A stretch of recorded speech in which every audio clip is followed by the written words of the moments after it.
Why did I do it? Why did I choose to align myself with Idia and turn my back on Balam Garden, the very place that raised me? Let me tell you this, it wasn't just some random betrayal, nor was it a decision made lightly. It's easy for some of you to sit there and think, he's a traitor, he's nothing but a pawn in someone else's game. But the truth is, my motives, my reasons, my past, they're far more complicated than that. You see, I've never been the type to simply follow orders or play by anyone else's rules. Ever since I was a child, growing up in that orphanage, I felt something empty inside me. A sense of abandonment that no one could fill. I was raised to be a weapon, trained to be strong, but without any real purpose. There were no ties, no bonds that could tie me down. No one to care for me, no one to fight for. Not in the way you think. The Lonesome Garden, a place that prided itself on training. CD's a place that claimed to be a home for those who needed guidance.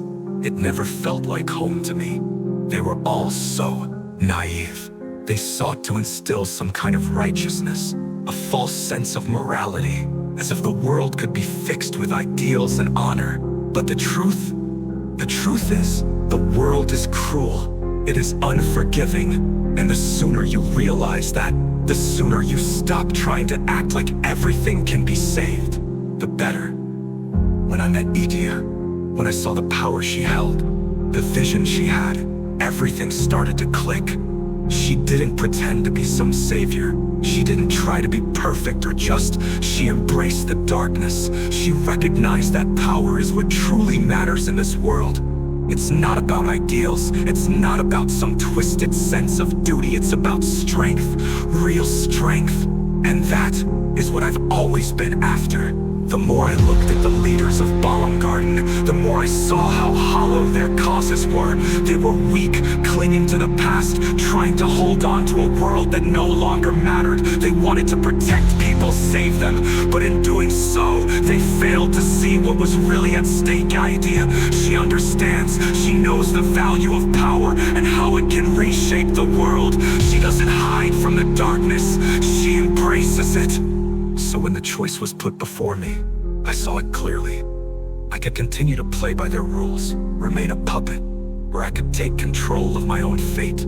I could stand with someone who was willing to shape the world to her vision. Someone who doesn't need approval from weaklings, from people who hide behind their so-called good intentions. I didn't betray Balam Garden just because I felt like it.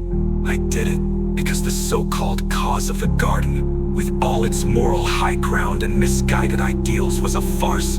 The world isn't about saving people, it's about surviving, about carving out a space for yourself in a chaotic world. Maybe you see me as a monster, maybe you think I've thrown everything away for nothing. But the truth is, I found my purpose.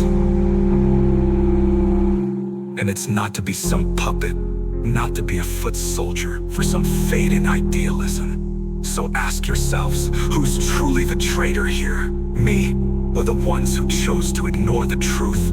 The ones who refuse to accept the world as it really is? I chose to walk with Idia, I chose power, and I will continue to walk this path, even if it means being alone. Because me, and it's not about being loved, it's about being strong. Remember that. And maybe, just maybe, you'll understand.